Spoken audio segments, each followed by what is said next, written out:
Hello and a warm welcome to the Jefferson Madrigs podcast, the pod on a mission to normalise 18 fantasy leagues. I'm Pete Marnus. This is the week 6 preview episode of the show, which is crazy that we're at week 6 already. And I'm joined by just one man, a winner in every element of the phrase, and we'll get to that later in the episode. But one man, because Ian's busy, so it's just me and you, H. Good day. Good day. How are we? Well, I'm good, mate. I'm good. Back from a weekend in London, watching the Jets.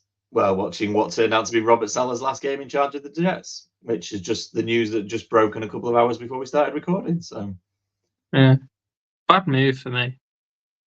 Like, I understand it, but the problem isn't the defense, which Saleh is DC of. Like, I know he's head coach and all this and all that. The problem is the offense stinks.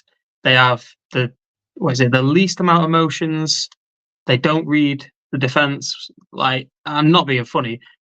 The Vikings looked incredible again this weekend, but he threw 3 pick sixes. Like, something is wrong with Hackett's offense because nobody gets it other than Hackett.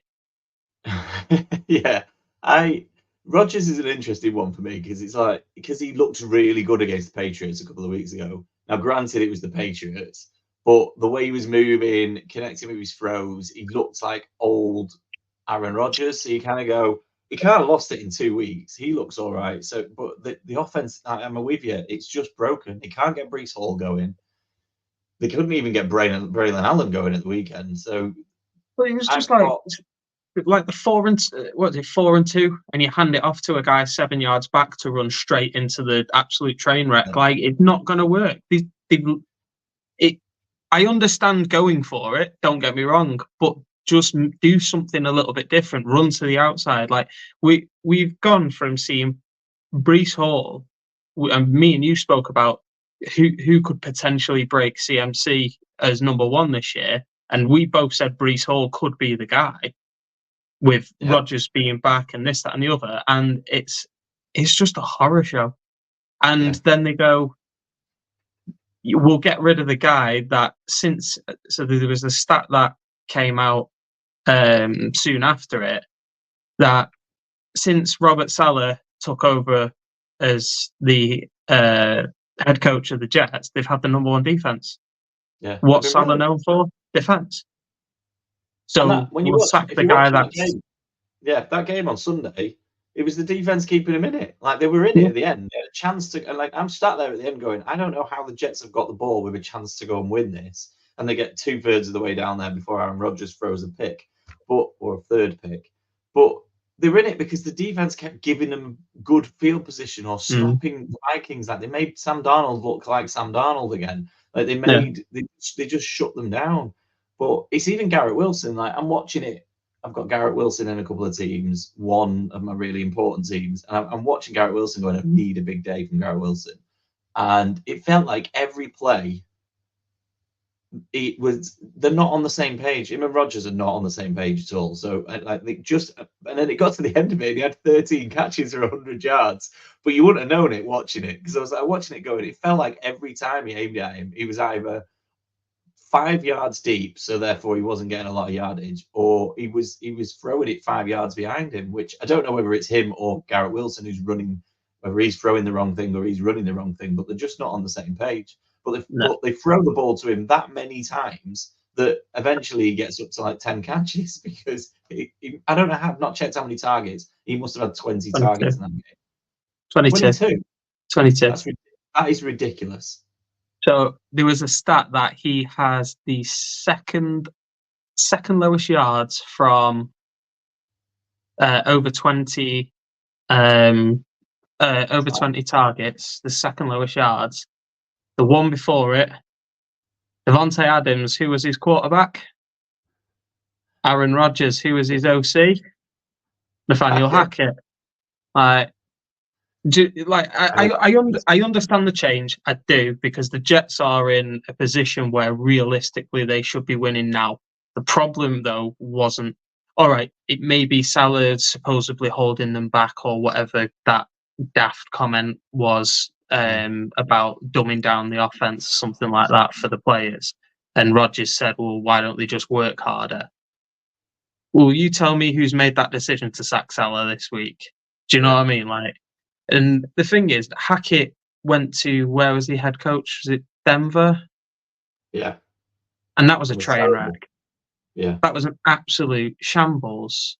They had what was a Pro Bowl quarterback in Russell Wilson, and now everyone thinks Russell Wilson's absolutely gone. And that's what one season of Hackett does for you. Like, it's just, I understand the change, but I don't understand keeping Hackett with it, other than his little goofy, I don't even know what to call Rodgers, like It's just stoner Rodgers, buddy. mate, isn't it?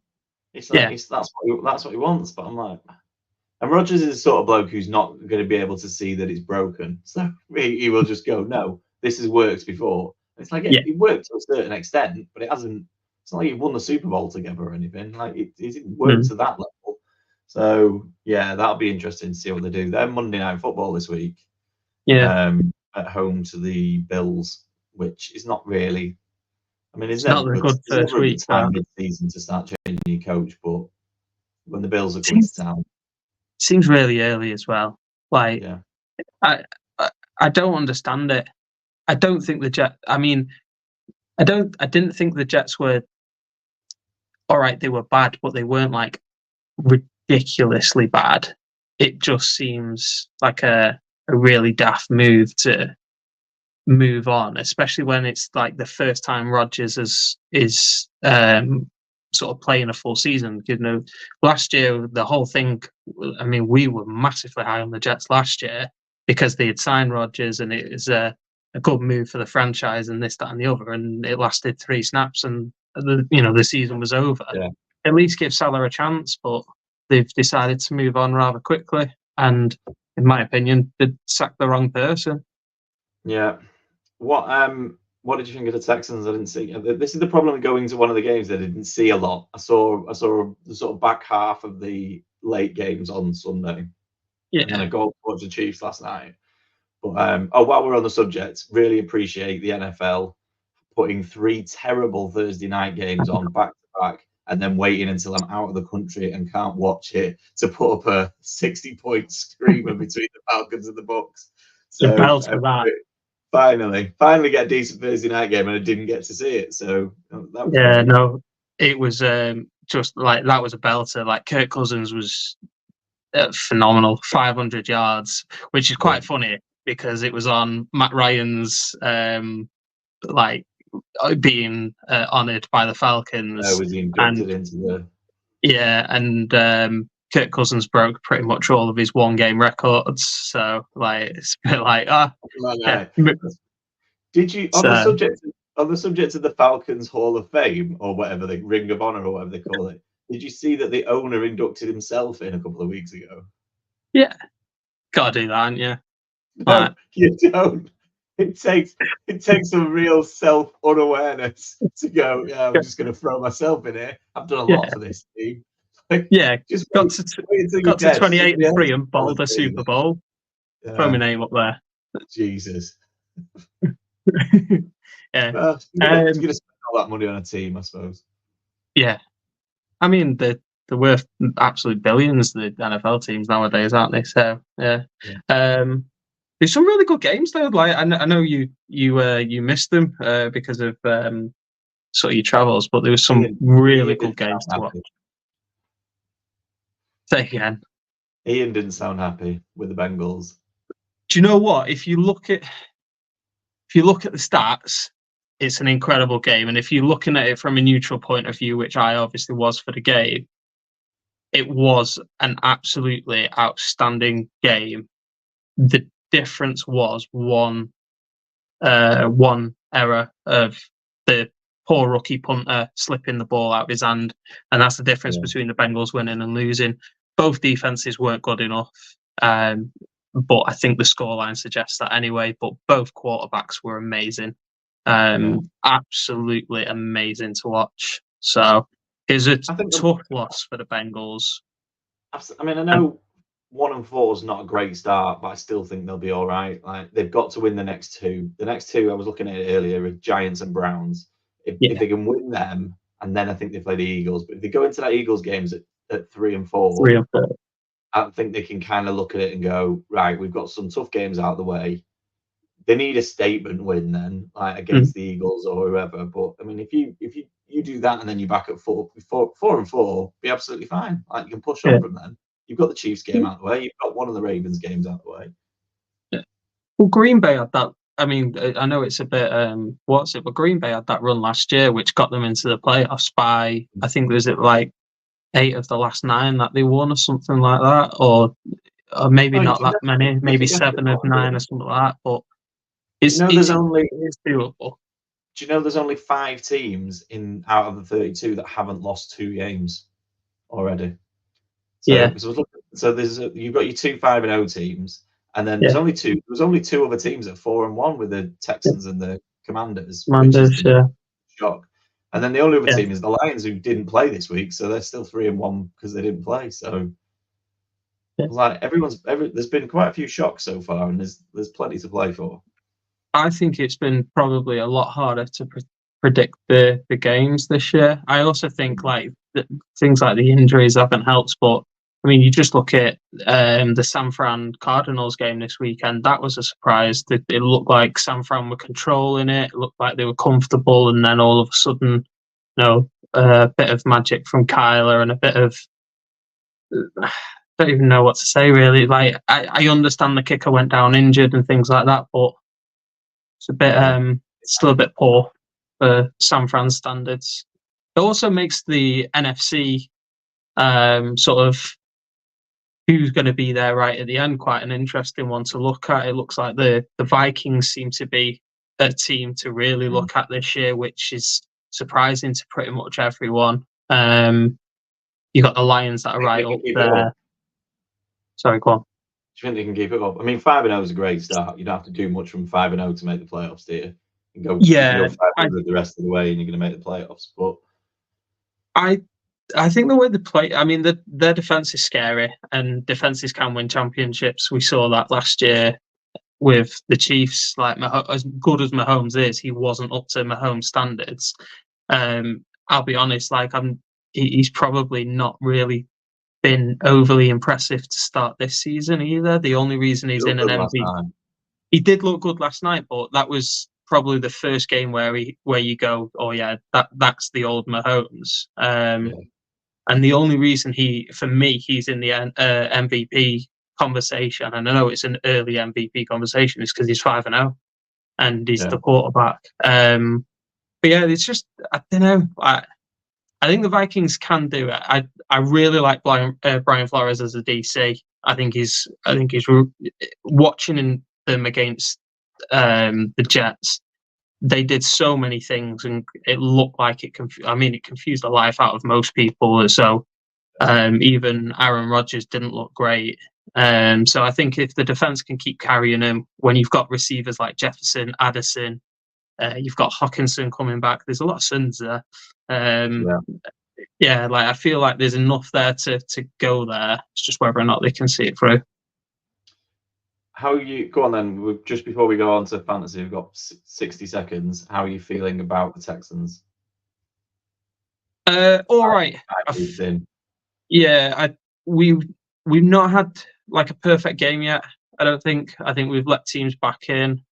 I think we may come onto it in a little bit, but I think that we got really lucky this weekend, and the fact that the Bills allowed Josh Allen to come back on the field was absolutely ridiculous. He was out, Mm. and to give him some smelling salts and go, "Oh, on you go, we've got the ball back." It's stupid. But we're doing what we did last year, where we're winning the really tight games. It's just I feel like we're beating slightly better teams this time around with those tight games. I would take the positives out of the fact that you haven't been electric yet, but you're 4-1. It's a bit like the Yeah, Chiefs. Like if you're gonna be there at the end, that's what you've got to do. yeah. It's a nice little kind of kickstart to the season to be what we're 2 games ahead already, and it does just help sort of put you in the right sort of frame of mind where you can relax a little bit. I know you can't, but it does give you that little bit of a kickback.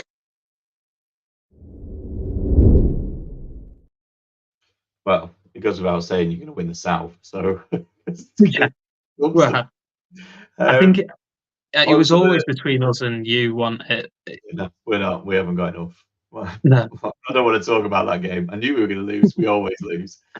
Who was your big names fantasy wise from the weekend? Who the men are you appreciating? So I'll let you start because I have a feeling you're going to go with the one that I've got on my list. So top of my list is Tucker Craft. Okay, it's not who I was going to go with. No, I didn't win many leagues this week, but I won my number one. I won in the main league that we've been in for 9 years now. And just before, so I had Kyle Pitts, and before Thursday night, I decided to drop Kyle Pitts. I've managed to get my hands on Evan Ingram. I knew he wasn't going to play, so I was like, I need someone else. And I was like, I either go with Kyle Pitts or I switch to someone like Tucker Craft. And I decided on like late Wednesday night, I was like, right, I'm doing it and going with Kraft. And then when I woke up on Friday and saw that Pitts had put 15 points, I was like, well, that was a mistake. So I was sort of like went into this weekend thinking, and I still don't think, and I think I said this on one of our group chats, I still don't think Kyle Pitts. I don't think that's I don't think that's right. Kyle Pitts has arrived because you've just said Kirk Cousins threw the ball about 55 times for 500 yards and 5 touchdowns, and Pitts still only managed to get 7 catches for 80 yards or something, which is still a good day. But if he's got to put up those sort of numbers for Pitts to have a decent fantasy performance, then it's not going to happen week in, week out. But that aside, he was having an average game going to Tucker Craft. He was having an average game on Sunday until a 66-yard touchdown run from Love, where he threw it to him on the left hand side, beat a man, and off he went. And I was delighted. And then 10 minutes later, he got his second touchdown. Finished with 4 catches, 4 of 5 for 88 and 2 touchdowns and 24 points. And I was like, yes, made the right decision. So Tucker Craft's my man this week. I am so in one of the charity best balls that we're in, which is the THFCC one. I think I've got that right. I might have got it wrong. Yeah. I double stacked. I know. But I double stacked Joe Burrow and Jamar Chase, which has absolutely propelled me up the rankings there. But mine's Chase, 41.3 points. He had 10 from 12 for 193 yards and 2 touchdowns, which is he's arrived now, hasn't he? After a slow start to the season, he's arrived. Yeah, he's one of them players. We talked about this last year and probably talked about him again in the summer. He's like, I hate it when I haven't got Jamar Chase on my team. Like, he's that one player where I'm like, I really want him on, and I've got him on a few teams. And it's good to see him. It's good to see him putting up the numbers. One of the other ones I want to mention from one of the options I do think is worth looking at, and I've thought this for a couple of weeks now, from the Thursday night game, was Darnell Mooney.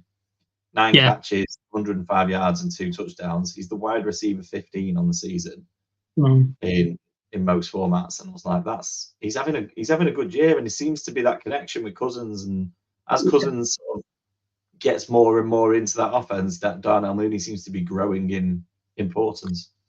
Yeah, and it was one of them where when he made the move to Atlanta, where he was probably going to come in as that wide receiver 2/3 and challenge Rondell Moore, and it seems like he's almost pushed Drake London to the wide receiver 1. It looks like he is 1 and 2 there. It's been really impressive. Like was he 31.5 points this week? I think he had another 20 plus. He's had three games over 14 points so far this year as well. And that's kind of what you want from a flex wide receiver. So, yeah, he's definitely worth it. We just talked about Kirk Cousins throwing the ball an awful lot, but 16 targets in that game is ridiculous. Like, Yeah. even if he's throwing the ball 55 times, 16 targets is pretty impressive, and he's obviously a fan of him, isn't he? So I think he's worth. He will come up again. And I think when we start talking waivers in a bit, he's definitely worth looking at if he's not already taken in your league. Yeah. I think I had another one, and it's probably going to annoy you slightly because you tried to trade me for him this week, and it's Brian Torres Jr.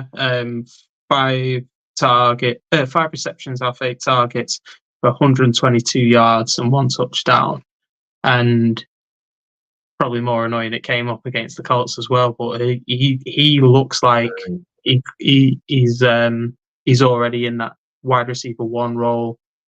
The whole rift. I don't know if you've seen this between Gabe Davis and Trevor Lawrence, where Lawrence launched an iPad at Gabe Davis, and then Gabe Davis had his teammates hold him back. I think it was one of them where he's going like stood behind someone like Vita Vea, going, "Oh, hold me back, mate!" It's Brian Thomas Jr.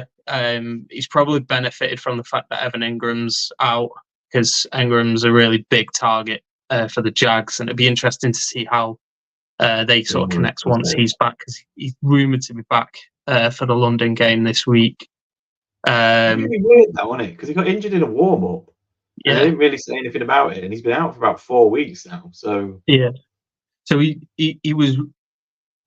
I think he trained last week, but they said the game was like a little bit too soon for him.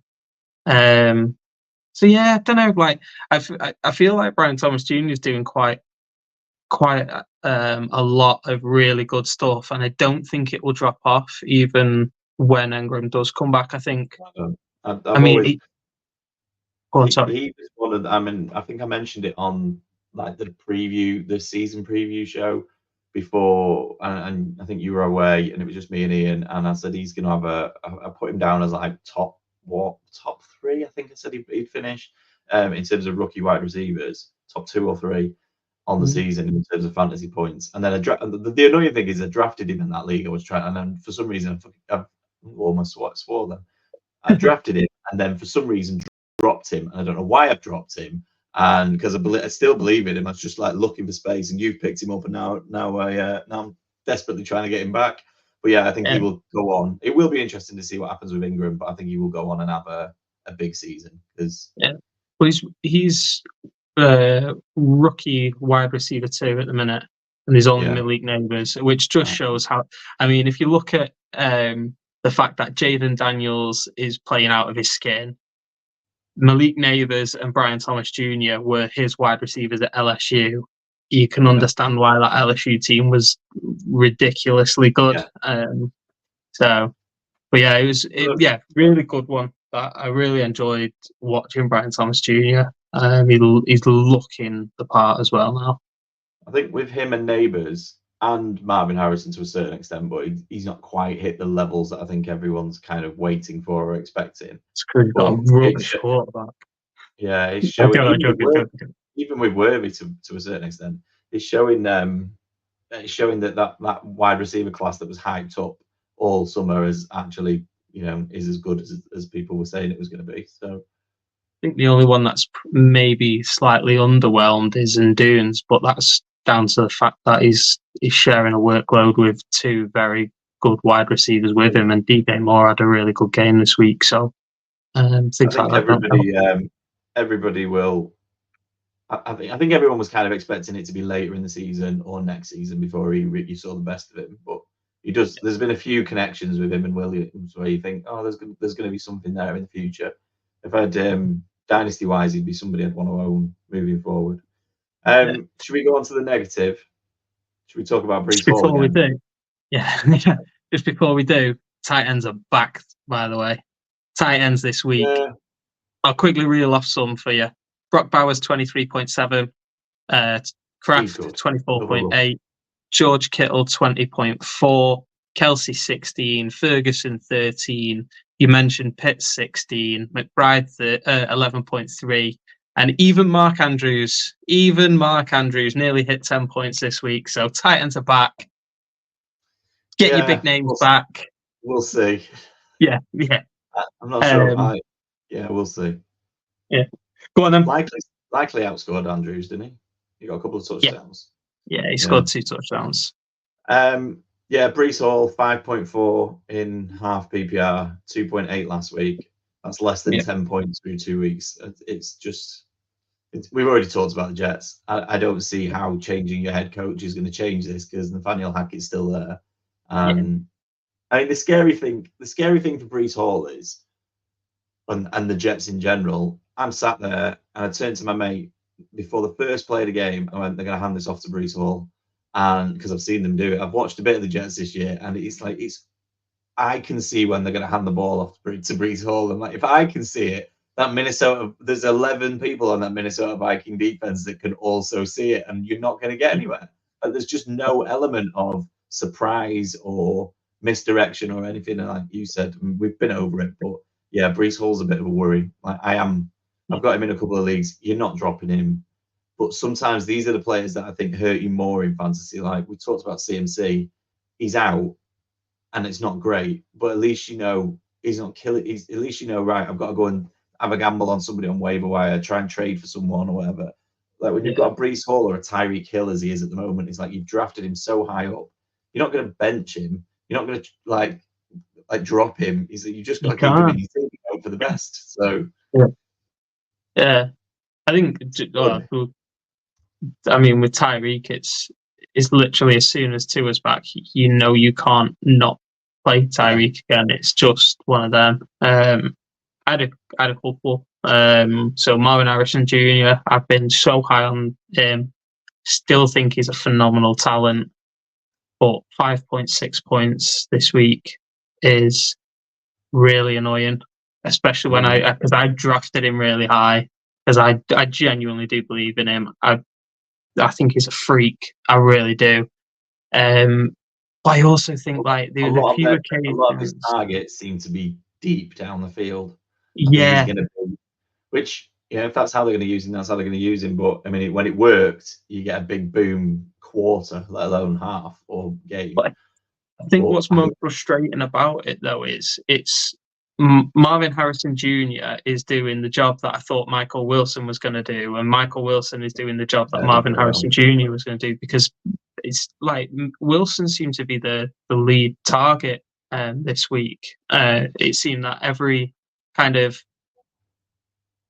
sort of under the, or just in between like the linebackers and the safeties, it was all Wilson. And Marvin Harrison Jr. didn't get a sniff, whereas 2 weeks ago, Marvin Harrison Jr. scored, 22 fantasy points in the first quarter, and then that was him done for the day. It's just like, I don't understand the thinking. I don't understand the thought process, especially with McBride back as well. Like it would, for me, it would open up the playbook for the kid that you drafted so high, but it's not worked out yet. I think he did a bit. They looked better this week. From the bits I saw, they looked better with McBride back. Than they just looked absolutely clueless against the Commanders last week. Like they didn't know what to do, and it was almost as if it's like we've got the rookie and we've got Michael Wilson, who's only second-year player. So that's basically our offense, and they just didn't trust it enough. And it was just keep going back to Connor and hoping for the best. Whereas this week, I don't know, with Trey McBride there, they sort of opened it up a little bit. You saw him running a little bit more. Obviously, big Kyler, in terms of the big touchdown run. That was ridiculous as well. Starting celebrating at the 42-yard line. He didn't even. He hadn't even got a first down at that point, and he was already celebrating. So yeah, he knew he was gone. I just need to touch quickly. I mentioned it to you before. Dontavian Wicks, 7 targets, 2 catches for 20 yards. The big waiver wire pickup of last week could not be cold this weekend. So he is a concern moving forward. But luckily for you, in that league, you've got Tank Dell this week, which is someone that we'll probably mention later. But Nico Collins is out. It means this is the week to play Tank Dell, probably next week as well. Yeah. Is Nico Collins definitely out? Yeah. He's gone from day to day to week now, so it's likely he's going to be out for the Patriots game, is what's been reported. So yeah. Joys.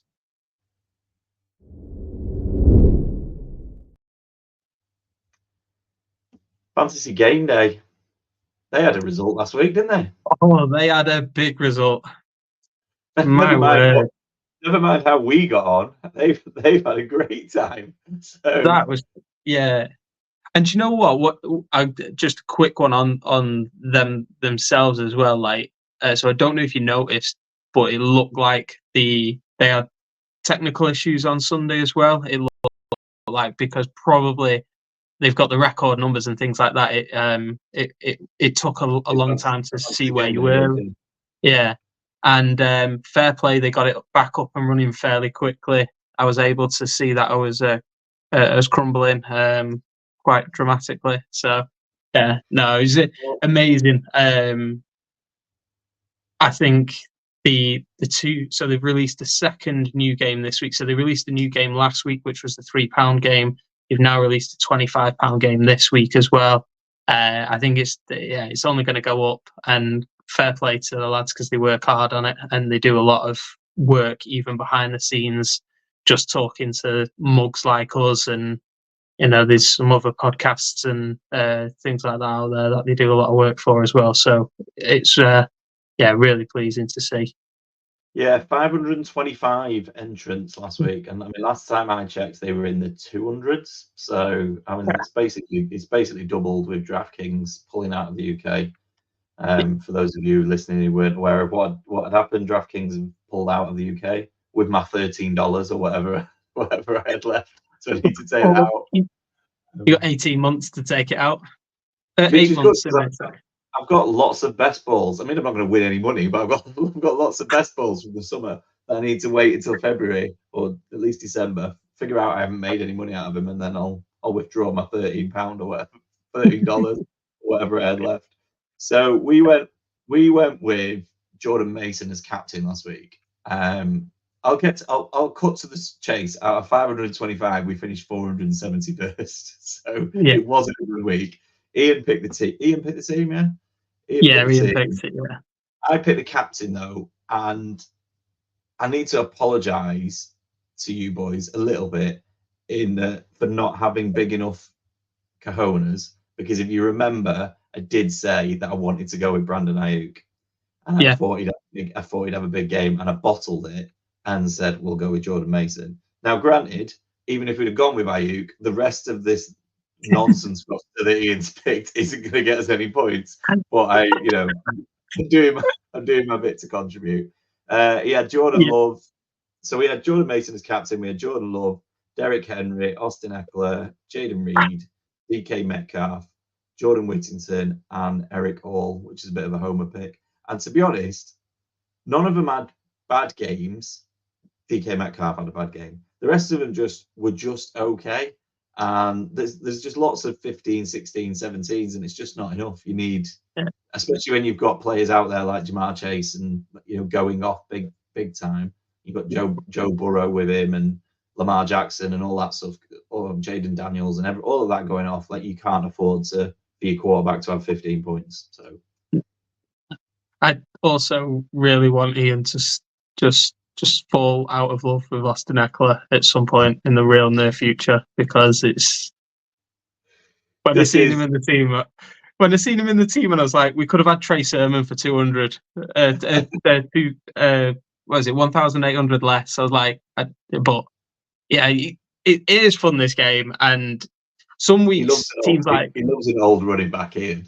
He loves If he's getting his pension in a couple of years, Ian's all over him. Yeah, they're never too old. No, but I mean, Love and Henry was a good one. Ian's on captain duty this week. Who's he picked? Yeah, so he's picked. He is predicting that Marvin Harrison Jr. has a bounce back week, so he is giving me Marvin Harrison Jr. to build the team around.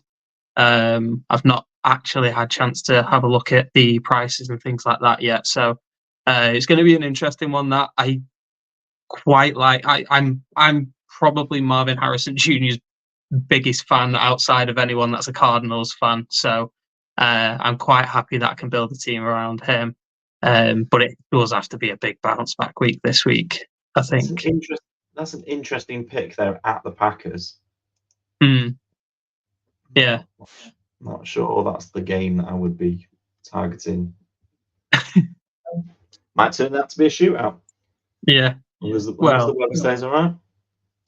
That's the hope in it. So if you were addicted to DraftKings and you haven't yet tried Fantasy Game Day, now is as good a time as any, because that's the way to play. So we say it every week, but use our code JMDFS when you sign up, and that will get you a free week on us, or you can play twice in 1 week. So I have a game on that. play 3 games now. That's on the 750 game, but there is a £3 game and, as H said, a £25 game if you really, really think you know your stuff. So, which I know people do, or they've just got more money to lose than I have. Bit of both, probably. On to the JMD and JTT Dynasty League. Big updates. We do the club first, or should we do the league first? Do league first. We'll do the league first. Yeah. Right. Keep my fans waiting.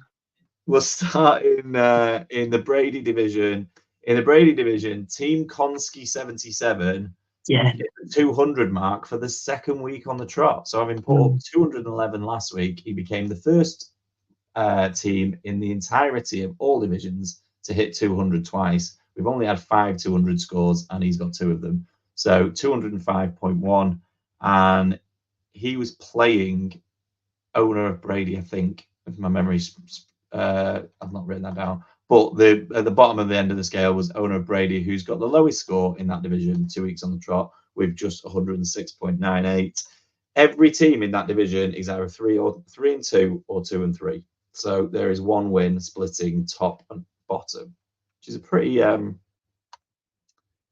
competitive division. So all to play 4 or 5 weeks in with that one. On to Elway, and the final boss got the top score, having got the lowest score of the division last week, got the top score this week, 179.34. The lowest score was Team Chemburns at 129.38. Final boss got 179.34 and beat heads of the table 178.34. So by 1 point in it. At the top 5 scores in that division were all between 175 and 180 points this week. So there's a lot of close scores. And that division, Team DS Liddy and Team 89 Monday are leading the way at 4-1. So they've got not quite unbeaten, but they're leading the way. In our division, in the Manning, it was Team Mungry Pablo, 185.38, back-to-back top scores. So they're moved up to 4-1 with back-to-back top scores in the last couple of weeks. Team Matty Leo with the lowest score across the leagues this week was in the Manning division, 96.98. So just failed to get to 100. The Last Waltz, who beat me this week, is 5-0 and is one of only 2 teams to be 5-0 across the 4 divisions. So congrats to them. 5-0, they're leading the way. And finally, the Merino division, top score, somebody called Ian Harrison. You are joking. Welcome to the jungle. I'm so glad he's not here for this one. I'm amazed that he hasn't looked at that and gone, I need to be on the podcast for this. So we'll just quickly move on.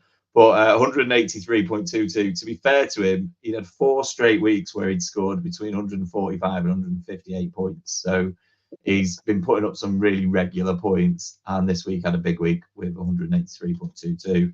And at the bottom of the division this week, Team Drift Edge, now just call them Team Drift Edge. Team Drift Edge only scored 100.26. It's the 3rd time in 5 weeks that they've got the lowest score in that division. And they are the only 0-5 team in the 4 divisions.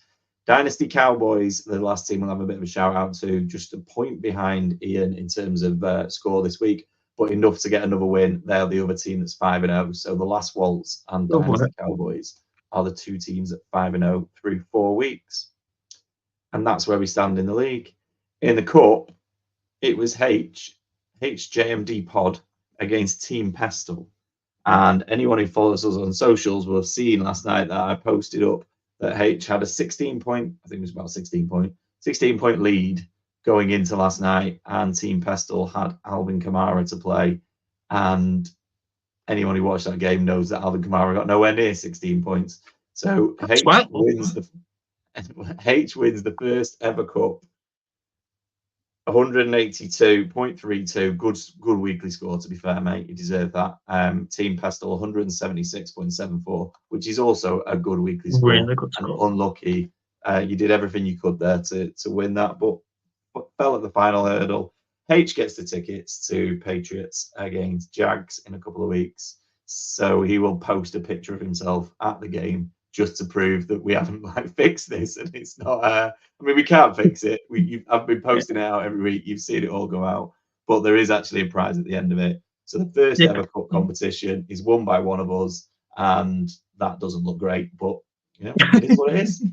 The three of us set this up. There's 29 of you out in the league. If you can't beat us, you don't get to win. So I will just say the first person to actually congratulate me was Pastor as well. So yeah, absolutely. That's what we want from this league. We want some friendly banter as well. What we're going to do is we're going to have a week off this week. Obviously, the leagues and continue. We will do a second cup competition, which we're going to organise slightly differently. So we're going to have a sort of inter-division cup competition across 3 weeks. So we'll do like a quarter-final, semi-final, final in each division, and then one final week where the 4 winners will head off against each other for the second cup in a sort of 4-way final. So we'll do that from week 7, 8, 9. Yeah, we'll do that through week 7 and 10. So I'll put some more details about that in each of the groups on the chat. So look out for that coming next week or at some point in the next week. And then obviously from week 10, we'll then be looking ahead to the dynasty playoffs and the end of the season and all that sort of stuff. So we'll get wishing the season away, Pete. Hey? Stop wishing the season away. I'm not wishing it away. That's the plan. That is the plan for the for the league. So yeah, to keep an eye on that, we'll source a £50 voucher or something for the prize. But I'll update everybody as and when I've done the draw and set all that up. But I thought we'll do the first rounds of the cup games in division so everybody can see what the other teams are scoring and just keep an eye on it a little bit closer than you can when it's cross divisions. Anything to add on that?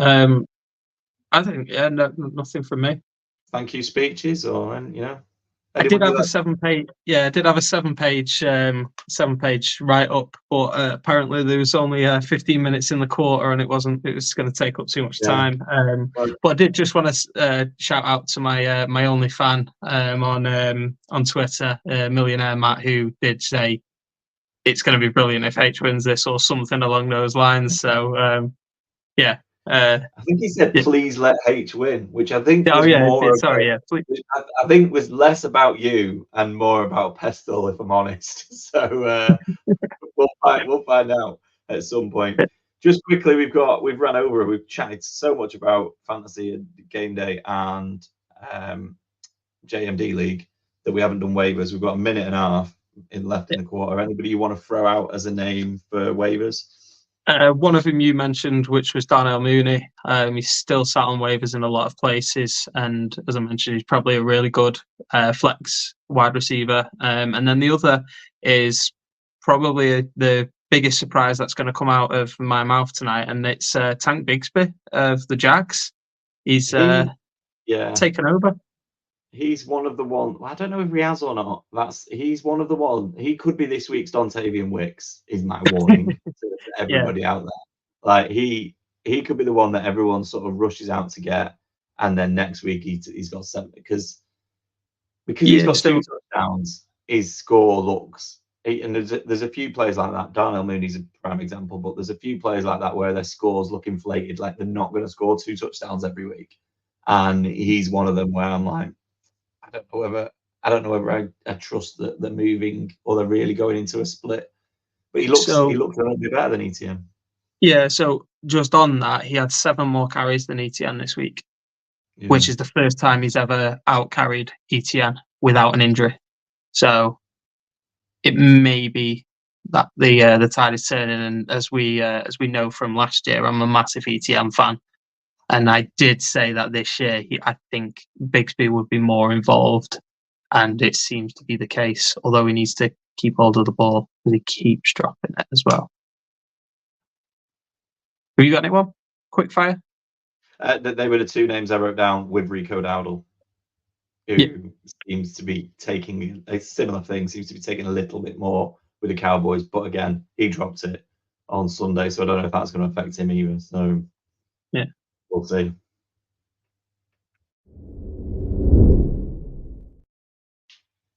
Last quarter, here we go. Times fly. Selection nightmare. We should have got a selection nightmare from Ian. Maybe No, not after last week. Good grief. I'm still trying to get over that one. It literally gave me a nightmare. I can't remember what it was. I blocked it out of my memory. Jones and Watson. Oh, yeah. Yeah, sorry to bring it back up, everyone. Who did he go with? I don't think it really mattered in the end, did it? I think Dan Jones didn't have a particularly bad game. No, he looked all right, actually, Dan Jones. Well, just on that, I'm gonna have my little moment of ranting here. DK Metcalf got absolutely killed this week because the Giants just did not. They just did 40-minute drives. Like, just move on. Just go down the field quickly. Have a big shootout. That's what the fans want. We don't want to see you running the ball for 3 yards each time and getting just the first down. So there's no punting.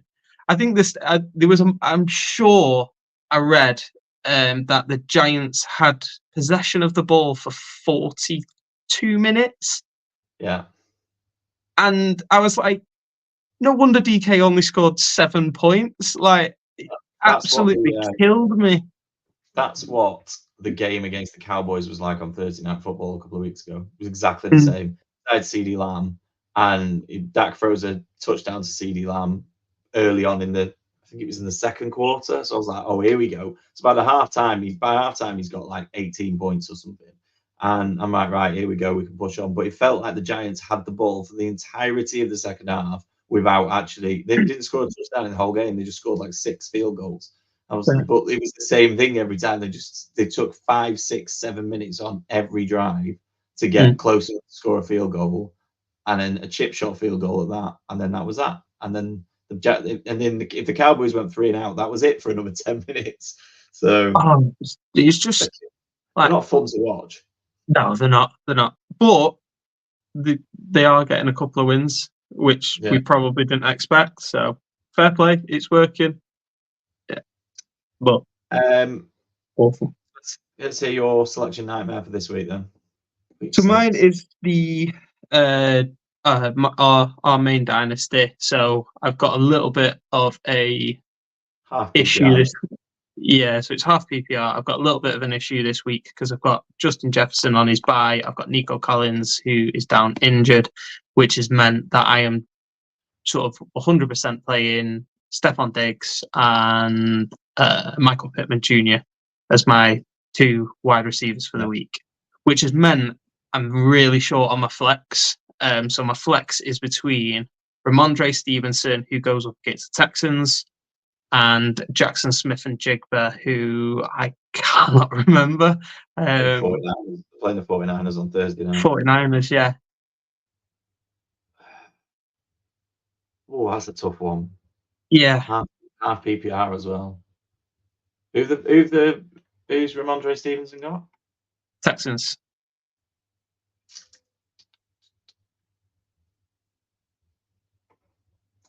Did he manage to not fumble this week? Yeah, and he was pretty good. I think he got in normal full PPR, I think he scored 19 points. Because he was 4 for 4 when he through 4 weeks of fumbling in every game. He kept hold of it. He actually looked. It's annoying because it's the reason why you're always in and out on Stevenson. So I have him in Dynasty, and I obviously missed Kenneth Walker for a little bit, and I couldn't. I'm not at the point where I'm ready to trust Javonte Williams in there, even though he had quite a good game this week. But yeah, I'm just not trusting enough of Stevenson to fully commit to him to a starting gig.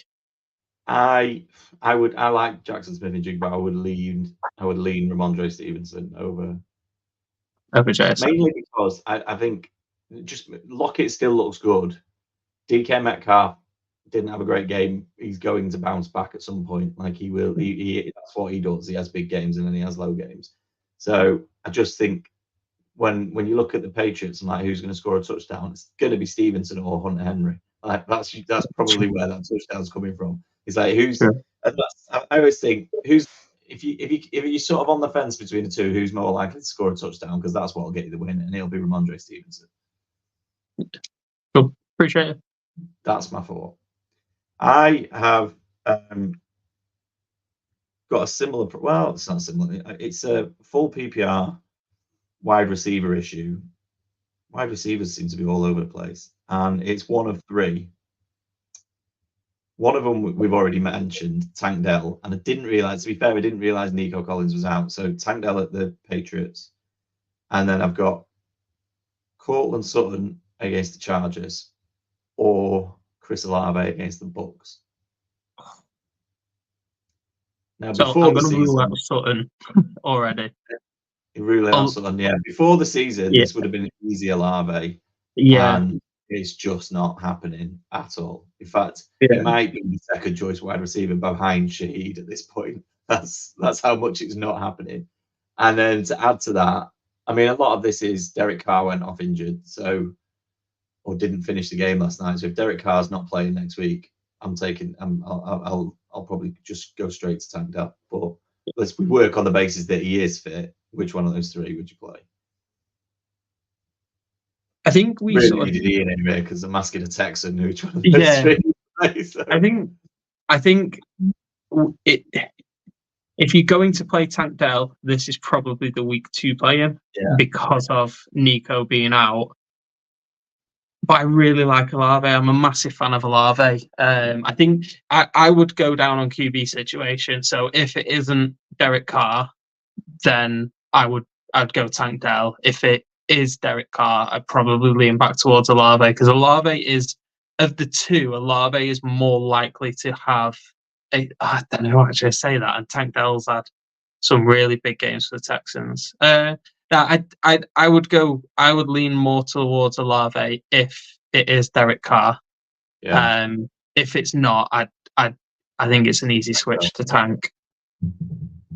But it's also probably the week you'll get away with playing Tank.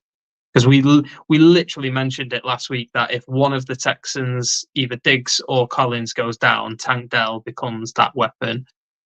And it was Nico Collins, which means that deep threat is gone for the week.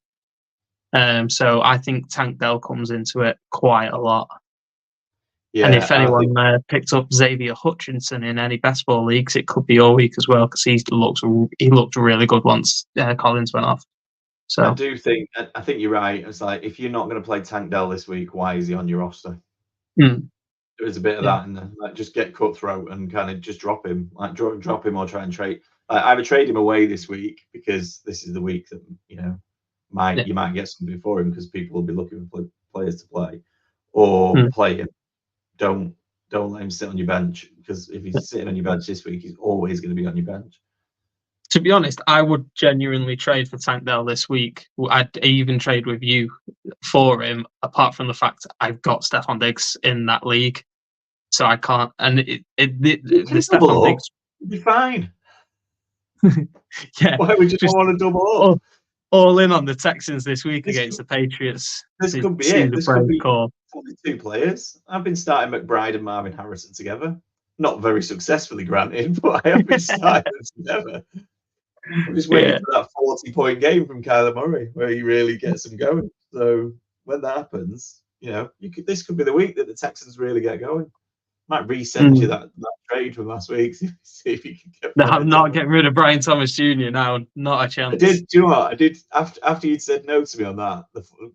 The funny thing about this is you saying you're not wanting him. After you said no to me, I was like, well, to be fair, my plan is in a couple of weeks to play Evan Ingram at tight end. So do I really want to be rolling out two Jags receivers in the same team?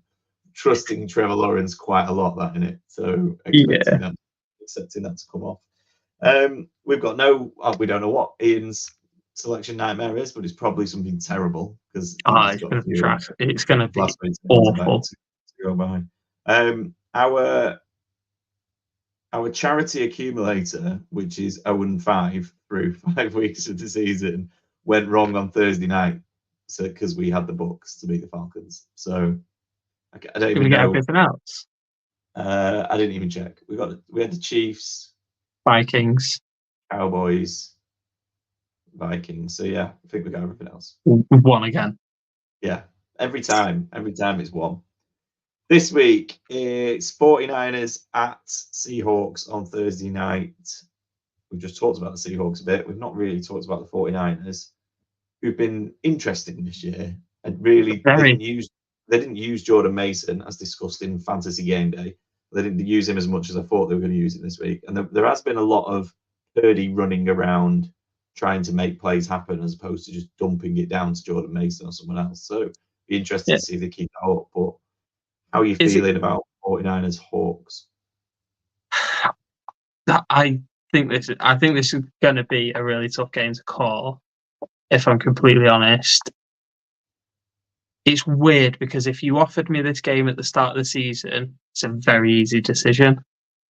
But I think teams are starting to really understand like Jordan Mason now, and I think he's just becoming. He's obviously not having the same impact that he had those first 2 weeks, and they are desperate now for CMC to come back. Which rumours are he should be back in November, which is really good for my redraft because I have him sat there just in an IR spot, a wasted pick 101 on it. The JTT best ball as well. So yeah, I will. Who are you going? Come on, Nate, make a decision. Who are you going? I'm going 49ers. I think they'll bounce back. Okay, I'll go with you then. I just can't see the 49ers dropping to 2-4, and I know it's a divisional game, and that was a perfect example of what happens in divisional games at the weekend. But I just think they'll have a little bit too much. I think it'll be a good game though. Then we've got back-to-back MetLife games for Sunday and Monday. I mean, who doesn't want to watch 2 games at MetLife on successive nights? Bengals at Giants on Sunday night. It's got to be the Bengals, that. Yeah, I'm going Bengals too. Then Bills at Jets on Monday night. I'm going to say Bills. The Bills played okay against us. Obviously, Josh Allen had a really bad game. I also think he really needs to get checked out for a concussion. And I know I've mentioned it. So, but if Josh Allen is fit, healthy, ready to go, Bills. Yeah, I'm going Bills too, and I think we've already sort of touched on it. But if the Jets come out and they're a completely different offense on Monday, I will be absolutely shocked just because they got rid of Robert Saleh, who's a defensive head coach. So I just don't think they're going to have enough to beat the Bills. So I don't see it. I don't see it at all. That's a Monday night game where I might watch the highlights on Tuesday morning because the Jets are a hard watch. Having been all the way down to London to watch them, and I want them to do well. I've got far too much invested in various assets at the Jets. I've wanted them to do well for a year or so now. They're just hard. They are so hard to watch. It's one of the hardest offenses to watch in the league. Yeah. We should throw the London game in there as well. Jags at Bears. I'm going Bears. Bears are cooking at the minute. Caleb played really well. I know you didn't see the highlights, but Caleb played really well. So yeah, Ian's gonna crucify me for saying it, but yeah, I'm going Bears. Well, he's not a fan of Trevor Lawrence either, is he? So he'll have a problem picking this one, and he's going to have to because I'm going Jags. I think the Jags. There's just something about the Jags in London they've got to this point where they like playing in London now. And I just think I don't know if it's just that they get over here and they're a little bit more used to it than everybody else is because they're here twice a year every year now, and I think there'll be a lot of PR and everything around Caleb Williams, I just don't think they'll have enough against the Jags. So I'm going to go Jags, which means we'll have to speak to Ian to get us a decider on that one. Just quick before you do, before you go to the ending, 2 quick fire questions. I wasn't going to ring him now. Yeah, we could have done that. To rank him mid-pod. 2 quick fire ones for you. Do the Browns change quarterback? And is it time for Drake May to step out as the Patriots? Or so with the Patriots one, I'm saying after the bye week. So after they've finished at London, I think they go to the bye week. I'm playing Drake May from after the bye week. Is it time for the Browns and the Patriots to really consider the quarterback change though? The Patriots one, I can't help but think that they would have had a plan in place, because there isn't a lot. This season is about working out what they've got with all their rookies for the Patriots. So I can't imagine that they want to get to the end of the year without playing him. And I would imagine the plan would be play Brisket until the bye, and like you say, then go with Drake May. So I'd be surprised if they don't do that, and that's what I would do. I know they're worried about their O-line, but I mean, if he's going to be an NFL quarterback, he's going to have to deal with below par O-line play at a certain time, so he's going to have to deal with that. So I would be tempted to do that. I've said and the other one I've said for weeks, it was like it's only a matter of time. You're just killing yourselves by playing Deshaun Watson over and over again. Yeah. Jameis Winston is not a top level quarterback by any stretch of the imagination, but he is good enough to do more. And you've got a good enough. They're one of those teams where a lot was made about the Bucs and the 30 and 30 season and all that sort of stuff. But if you'd put a really good defense, and they weren't a great defense at the time, but if you put a really good defense on that team, then it's all right. That's what you want. You want somebody who throws it around a little bit, because you can afford to give away a few interceptions, because the defense is going to get the ball back. And that's kind of, I think that's what the Browns have got. They've got a good defense. So you need someone who's going to score points on offense, because the defense will make enough stops. I think one other thing that's really weird about the Browns is the person who does the pre-game huddles and does the hypes. And granted, we laugh and joke about it, but Jameis Winston is the one that's doing it. Your backup quarterback is leading your huddles because your starting quarterback can't get the same hype. Like it seems daft to me that they've. And I understand his contract and everything like that. Bench him for a few weeks and let him know that he's not invincible. If he wasn't on all of that money, they would have benched him ages ago, which tells you everything you need to know. Bench him. Doesn't matter that you're paying him all that money. Like it's done. You've made that decision. Don't make it even more painful moving forward. Yeah. Right. Thanks for listening or watching. As always, we appreciate the support. You can follow us on all the various socials at JMD Pod, and tell your friends.